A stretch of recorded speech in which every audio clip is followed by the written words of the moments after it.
government was confronted with outstanding arrears and payables totaling 68.8 billion Ghana cedis, comprising 50.5 billion in unpaid invoices and interim payment certificate (IPCs) and 18.3 billion in outstanding bank transfer advices (BTs).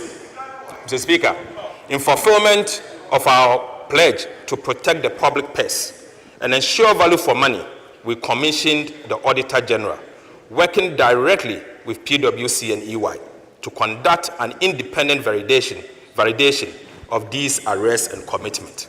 Mr. Speaker, as I informed this August House during the media review of the 2025 budget, this special audit covered all verified arrests and commitment as at end December 2024.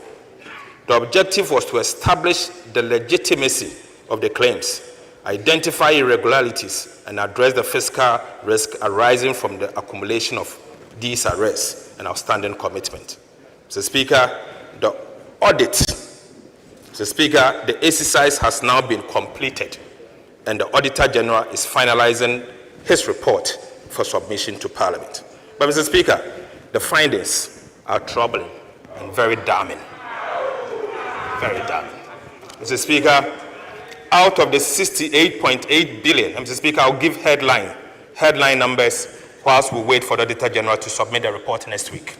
Mr. Speaker, out of the 68.8 billion payable submitted for audit, 47.8 billion cedis was validated. Mr. Speaker, an additional 8.6 billion Ghana cedis remains under review, pending further validation due to inadequate documentation, missing third-party confirmation, and lack of supporting document. Mr. Speaker, these yet to be validated claims may be legitimate, but further evidence will be required before they can be recognized. But, Right Honorable Speaker, about 10.4 billion Ghana cedis in claims were rejected. Mr. Speaker, due to duplications, recycled IPCs, inflated invoices, falsified stores receipts advice, and instances of no work but demanded money. Right Honorable Speaker, out of the rejected amount, about 1 billion Ghana cedis, comprising BTAs, bank transfer advices, that had already been processed by the Ministry of Finance and were ready for payment by the Controlling Accountant General and Bank of Ghana, were rejected. The Speaker, without this audit, these claims would have been paid, underscoring the importance of vigilance and verification. Mr. Speaker, about 2 billion Ghana cedis was also reclassified from claims to BTAs. Right Honorable Speaker, the report is ready and it will be submitted, and the detail may be discussed by this House. Mr. Speaker, this audit has not only saved the nation billions in potential losses, but also restored accountability, strengthened expenditure controls, and reaffirmed this government's unwavering commitment to fiscal discipline and transparency.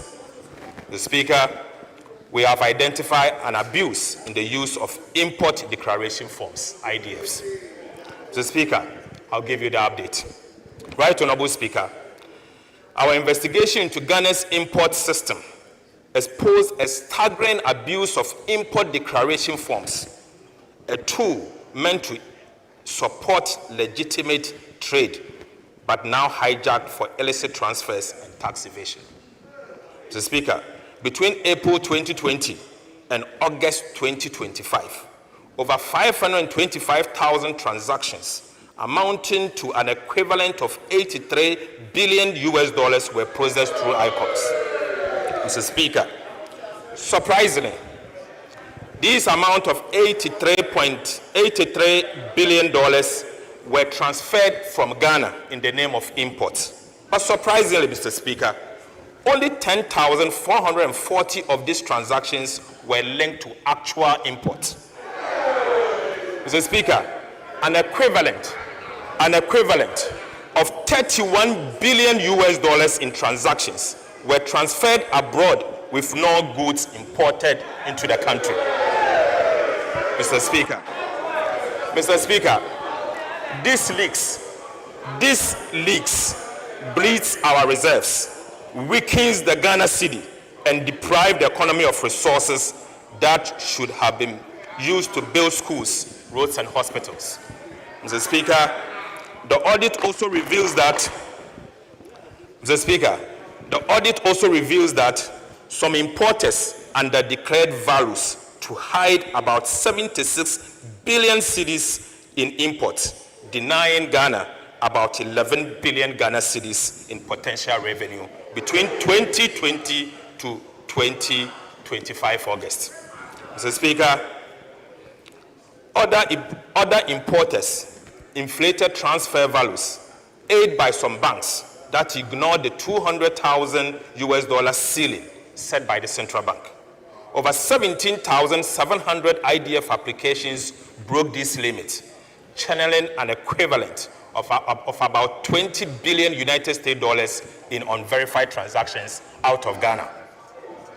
Right, Honorable Speaker, this was not a loophole. Mr. Speaker, I repeat, this was not a loophole. It was an organized system for exploitation.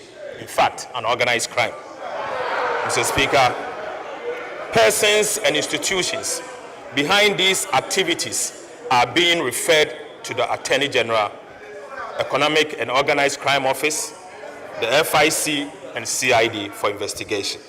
Mr. Speaker, also, the Ghana Revenue Authority will establish a special recovery unit to reclaim all this lost revenue between this period. Right, Honorable Speaker, government has since acted decisively. An interagency committee will now audit all imported related transfers going forward. The Bank of Ghana will also match every forex transfer with verified import data. Mr. Speaker, we are drawing a hard line. Every dollar leaving Ghana must deliver real value for the people of Ghana. Mr. Speaker, Ghana's public debt is firmly on downward path. Mr. Speaker, by October 2025, total debt had fallen from 726.7 billion Ghana cedis, or 61.8% of GDP in 2024, to 630.2 billion Ghana cedis, equivalent of 45% of GDP. Mr. Speaker, marking one of the sharpest decline in our history. Mr. Speaker, for the first time in over a decade, we have recorded a negative rate of debt accumulation from a positive 19.1% in 2024 to a negative 13.3% in 2025. Mr. Speaker, this turnaround reflects fiscal discipline, prudent borrowing, and stronger cedi, showing that Ghana's reforms are being measured, Mr. Speaker, and they are showing results. At home, domestic debt market has rebounded. Treasury bill have dropped by 1,600 basis points, with the 91-day Treasury bill at 10.7 from 28.9, the lowest in 14 years. Mr. Speaker, government has paid 20.3 billion Ghana cedis in bond coupons, restoring trust and market liquidity. Mr. Speaker, Eurobond prices are up by 17%, yield down by 300 basis points, and investor confidence is back. Mr. Speaker, Ghana has entered a new era of debt sustainability, anchored on discipline, transparency, and fiscal sovereignty. Mr. Speaker, I'll give an update on sovereign credit ratings. Right, Honorable Speaker, all three major international rating agencies have upgraded Ghana's, affirming new faith in our macroeconomic management. In June 2025, Fitch lifted Ghana from restricted default to B-. Again, Moody's in October upgraded Ghana to CAA1. And Mr. Speaker, in November, a couple of weeks ago, S&P also upgraded Ghana to B-/B.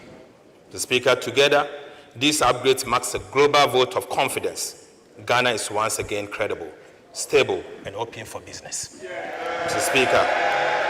Speaker, I take you to monetary and financial sector performance. Right Honorable Speaker, monetary policy in 2025 stayed tight but effective, thanks to prudent management by the central bank and the governor. The Speaker, the Bank of Ghana cut broad money growth to 16.6% and base money to 4.5%, sterilizing 55 billion Ghana cedis to stabilize the cedi and lock in the lowest inflation in 4 years. Right Honorable Speaker, Ghana's external sector remained strong in 2025. The current account surplus rose to 3.2% of GDP from 2%, driven by robust gold and cocoa export, higher remittance, and strict import management. Mr. Speaker, a $2.1 billion United States dollar trade surplus and growth in non-traditional exports showed a more diversified economy.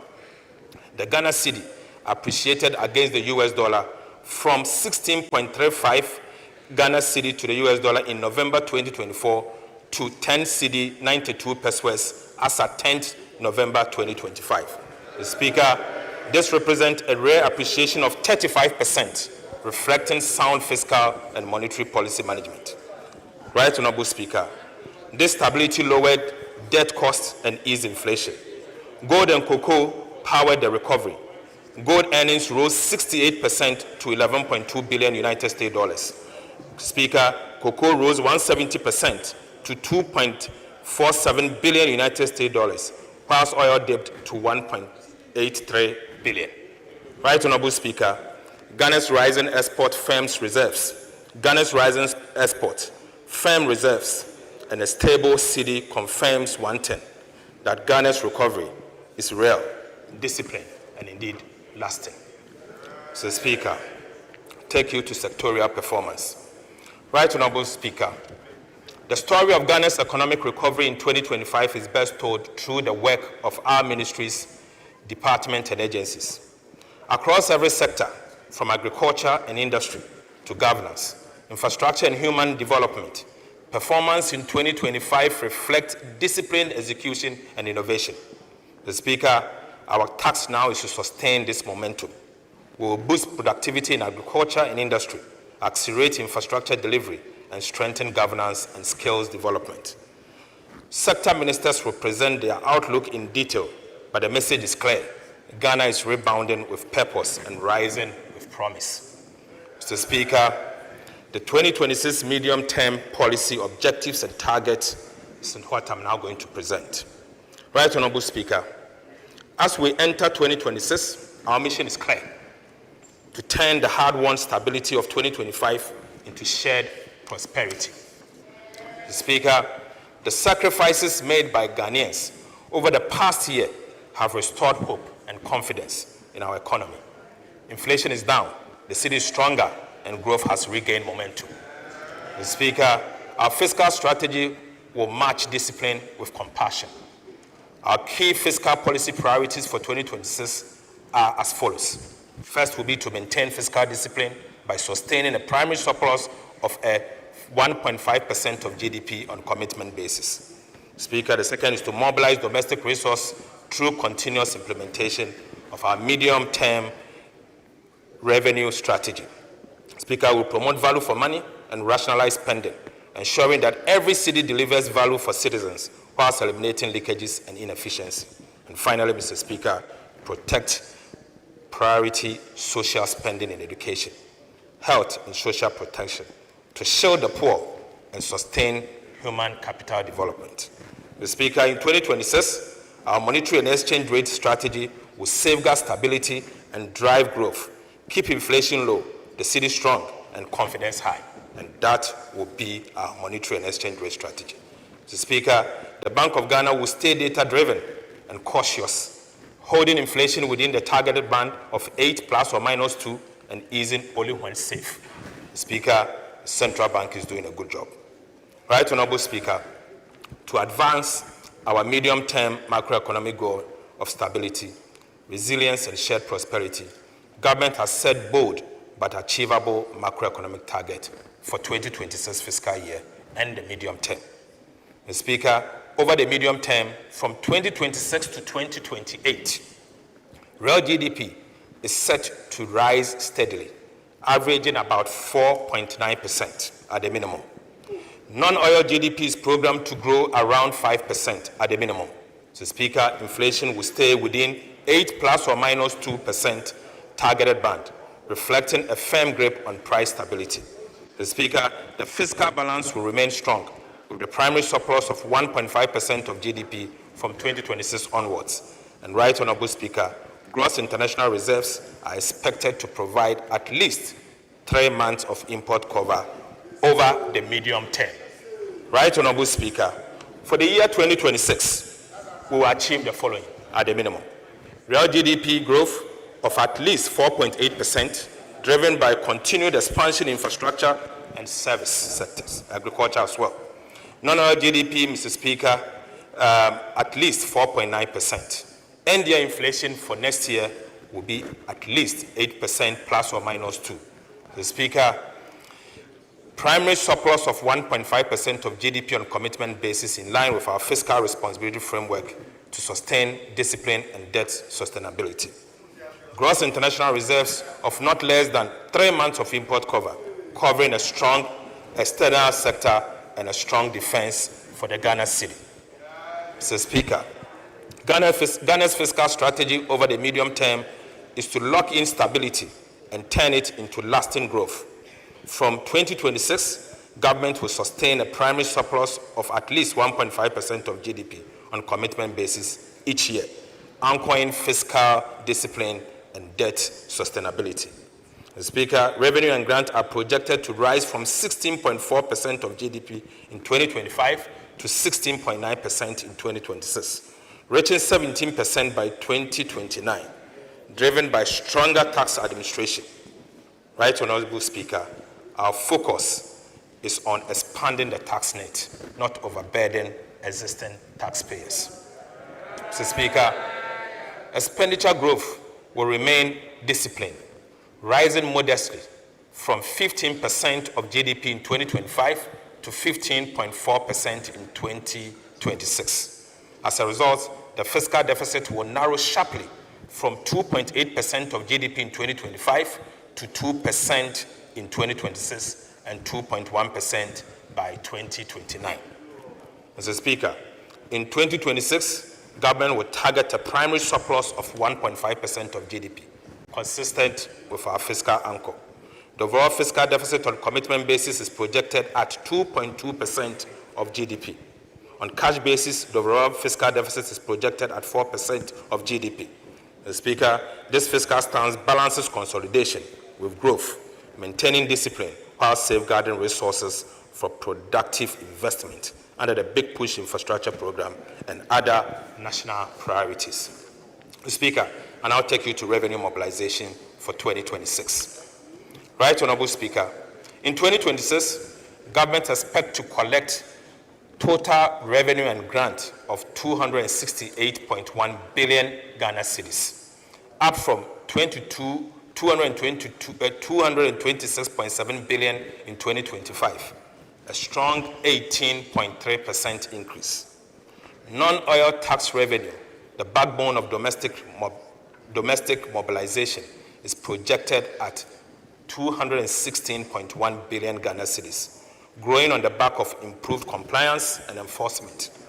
Oil and gas receipts are expected to contribute 13.6 billion Ghana cedis, supported by steady global prices. The Speaker, non-tax revenue is projected at 20.9 billion, with 18.2 billion retained by ministries, departments, and agencies to sustain essential service. The Speaker, additional inflows from Senate transfers and energy sector levies are estimated at 14.4 billion Ghana cedis, whilst development partners grant will add 3.1 billion to fund key projects. The Speaker, total expenditure on commitment basis for 2026 is projected at 302.6.5 billion Ghana cedis, equivalent to 18.9% of GDP, up from 251.7 billion Ghana cedis in 2025. Primary expenditure stands at 244.7 billion, or 15.3% of GDP, reflecting targeted spending that drives growth and delivers value. Compensation of employees is projected at 90.3 billion Ghana cedis, ensuring fair remuneration for public servants. Mr. Speaker, 13.2 billion have been allocated for goods and services to improve efficiency across MDAs. Right, Honorable Speaker, capital expenditure will rise sharply to 57.5 billion Ghana cedis, or 3.6% of GDP, led by the Big Push Infrastructure Program, which alone will absorb 30 billion Ghana cedis for road development. Mr. Speaker, interest payments are projected to decline to 57.7 billion thanks to prudent liability management. Mr. Speaker, grant to statutory funds, energy payment, and other essential transfers totals 63.6 billion Ghana cedis, whilst ESLA and IPP commitments are estimated at 19.7 billion Ghana cedis. Overall, the 2026 appropriation stands at about 357.1 billion Ghana cedis. Mr. Speaker, this is a bold yet responsible budget designed to sustain stability, build infrastructure, and improve the lives of every Ghanaian. Mr. Speaker, I now take you to budget balances and financing. Right, Honorable Speaker, the overall fiscal balance on commitment basis is projected at a deficit of 34.4 billion, equivalent to 2.2% of GDP. The corresponding primary balance records a surplus of 23.3 billion Ghana cedis, representing 1.5% of our GDP. Mr. Speaker, on a cash basis, the overall deficit is projected at 64.2 billion Ghana cedis, equivalent to 4% of GDP. The cash deficit of 64.2 billion will be financed from balanced mix of foreign and domestic borrowing sources. Mr. Speaker, foreign finance is projected as a net repayment of 6.6 billion, or 0.4% of GDP. This includes expected disbursement from the IMF and the World Bank. Mr. Speaker, domestic financing will amount to 71 billion Ghana cedis and will be sourced from long and short-term government securities. Mr. Speaker, the strategy will support domestic market development and ensure their sustainability, as well as maintaining financial sector stability. Right, Honorable Speaker, Ghana's 2025 to 2028 debt management strategy marks a decisive shift to responsible borrowing. With 93.5% of total debt restructured, 20.3 billion in domestic bonds, 13.1 billion in Eurobond, and 5.2 billion in bilateral loans. Mr. Speaker, Ghana is firmly on a sustained path. Mr. Speaker, the strategy focuses on cutting refinancing risk, reducing costs, deepening local markets, and boosting transparency. It revives the bond market, building liquidity buffers, and relies mainly on concessional financing from the IMF, World Bank, and bilateral partners. Mr. Speaker, benchmarks including short-term debt below 15%, treasury bills, and 20% of domestic debt and foreign debt capped at 70%. Mr. Speaker, I now take you to the meat. Mr. Speaker, I now take you to the meat. The fiscal policy measures, structural reforms, and key policy initiatives. Right, Honorable Speaker, the choices we made in 2025 have restored macroeconomic stability, built trust in our fiscal institutions, and rekindled the hope of our country. The task before us now is to turn that stability into sustained progress and to make growth felt in every home, every community, and every enterprise. Mr. Speaker, the 2026 budget represents the next phase of our national renewal, a practical, forward-looking plan to consolidate the gains, accelerate transformation, and secure prosperity for all Ghanaians. It is the next chapter in building the Ghana we want, a nation that works around the clock, creates opportunities for all, and protect the dignity and dreams of every citizen. Right, Honorable Speaker, Permit me to reaffirm government 3 key priorities for 2026. First, consolidation of macroeconomic stability. Second, we will accelerate economic transformation and job creation. And finally, we will strengthen the security and social sectors for inclusive growth. Mr. Speaker, this budget builds on the stability of 2025 and channels it into action that delivers more jobs, better infrastructure, stronger industries, and better public service. Mr. Speaker, the budget moves Ghana from recovery to transformation and from promises to progress. Right Honorable Speaker, let me now outline the core policy measures, structural reforms, and key policy initiatives that will drive this transformation, each one designed to deliver tangible results, reduce the cost of living, empower businesses, and create decent jobs. First, on the fiscal policy measures and structural reforms. Mr. Speaker, government remains steadfast in the commitment to restore and sustain fiscal stability as the foundation for inclusive growth. Our focus for 2026 and the medium term is to maintain a primary surplus of 1.5% of GDP on commitment basis. We are pursuing a disciplined, data-driven fiscal strategy, one that raises more revenue, spend better, and protect the most vulnerable while safeguarding long-term stability. Mr. Speaker, to achieve our fiscal target for 2026 and the medium term, government will implement a comprehensive set of revenue, expenditure, and structural measures underpinned by transparency and accountability. Mr. Speaker, on the revenue side, government will deepen domestic resource mobilization through the implementation of the medium-term revenue strategy. In addition, government will undertake comprehensive VAT reforms. Will also tighten enforcement of tax arrests and exemptions, ensuring that all eligible entities pay their fair share. Mr. Speaker, these measures are expected to lift non-oil revenue to 15.7% of GDP in 2026 from a projected 15.1% of GDP in 2025. Mr. Speaker, take you to VAT reforms.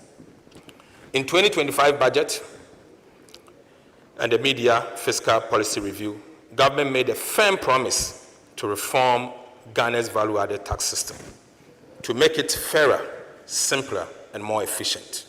We pledge to remove distortions, addressing the cascading effect inherent in the VAT system, strengthen compliance, and create a tax regime that supports both businesses and fiscal stability. These distortions have negatively impacted overall welfare, increased the deadweight loss in the economy, and significantly reduced VAT compliance. Today, Mr. Speaker, I'm proud to report to this House that we have finally delivered on that promise. Mr. Speaker, after months of detailed analysis and broad consultations with stakeholders, we have completed the design of modernized VAT system fit for Ghana's economic transformation agenda. Mr. Speaker, government is therefore submitting to this House today and for approval, Mr. Speaker, a bold package of VAT reforms that will make our tax system more equitable, transparent, and business-friendly. Right Honorable Speaker, the new VAT reforms will do the following. We will abolish the COVID-19 health recovery levy. Mr. Speaker, we will abolish the decoupling of GET Fund and National Health Insurance levies from the VAT tax base. Mr. Speaker, we will abolish VAT on recognizance and prospecting of minerals. Mr. Speaker, we will reduce the effective VAT rate from 21.9% to 20%. Mr. Speaker, we will raise the VAT registration threshold from 200,000 to 750,000 cedis. Mr. Speaker, we will extend VAT zero rating on the supply of local manufacturing textiles to 2028. Mr. Speaker, for emphasis, we promise to abolish the COVID-19 levy. With the support of this House, Mr. Speaker, I'm proud to say that I'm happy to announce that today, COVID-19 levy is accordingly abolished. Mr. Speaker, by abolishing the COVID-19 levy, government is putting 3.7 billion Ghana cedis in the pocket of the individuals and businesses in 2026. Mr. Speaker, these reforms will also reduce the cost of doing business by 5% as a result of subjecting GET Fund and NHIL levies to input-output deductibility for businesses, Mr. Speaker. Altogether, the VAT reforms is expecting to give back nearly 6 billion Ghana cedis to businesses and households. We'll give it to you. Give it to you. 6 billion cedis, Mr. Speaker.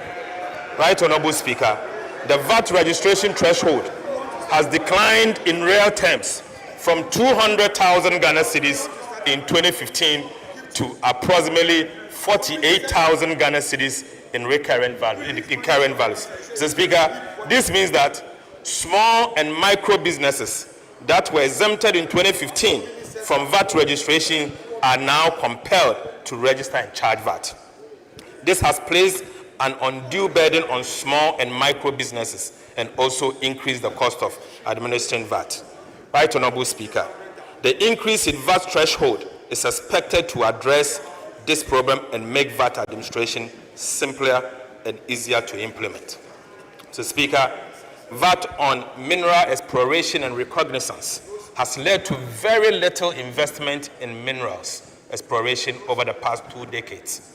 So, Speaker, abolishing VAT on minerals exploration and reconnaissance will revive investor confidence, stimulate greenfield activities, and ensure the long-term sustainability of the country's mining sector.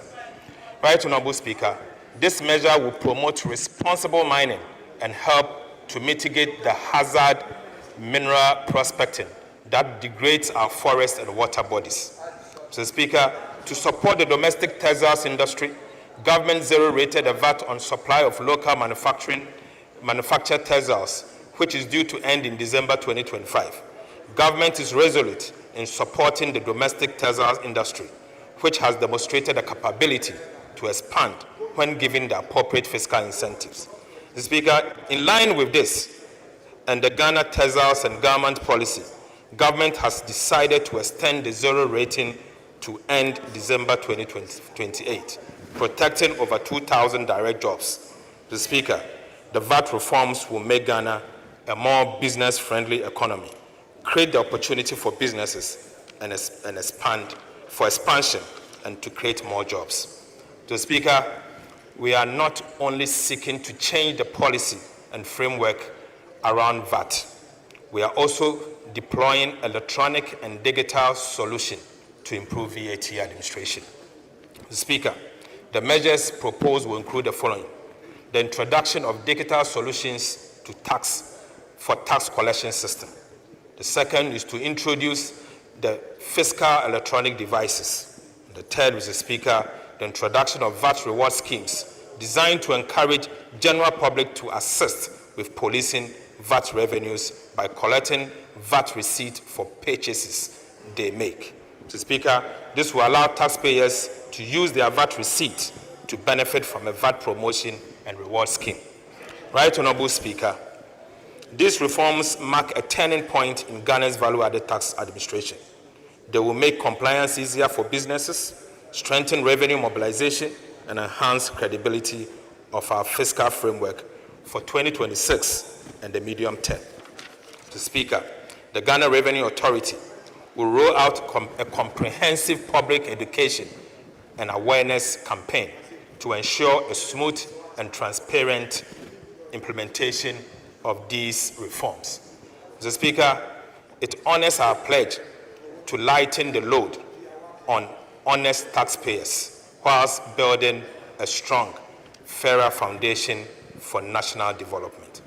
Right, Honorable Speaker, beyond the VAT, government will, ahead of 2027, embark on a comprehensive reform of Ghana's key tax laws, including the Income Tax Act, Excise Tax Acts, and the Customs Tax Act, to align them with global best practices, promote equity and competitiveness, simplifying compliance and enhance revenue generation. The Ministry of Finance will commence these reviews in 2026, engage stakeholders, and submit a draft to Parliament as part of the 2027 budget. Mr. Speaker, closing revenue leakages at the port. Right, Honorable Speaker. Significant leakages at our port continue to undermine revenue mobilization. A recent audit revealed systemic weakness in classification, valuation, and cargo inspection. In 2024 alone, Ghana recorded imports valued at 204 billion Ghana cedis in cost insurance and freight. Yet, only 85 billion Ghana cedis was taxable, pointing to misclassification and underinvoicing. To tackle this, government will deploy an AI-driven pre-arrival inspection for all cross-border shipment. Mr. Speaker, this technology is programmed to detect undervaluation, flag high-risk goods, and strengthen customs capacity to combat smuggling, improve safety, and protect national security. Right, Honorable Speaker, by integrating automation into port operations, we expect to significantly boost customs revenue, enhance trade efficiency, and close long-standing revenue gaps. Mr. Speaker, on the expenditure front, we will continue to rationalize spending by eliminating low-value programs and streamline earmark funds, freeing space for critical priority projects such as roads, energy, agriculture, and education. Mr. Speaker, every cedi saved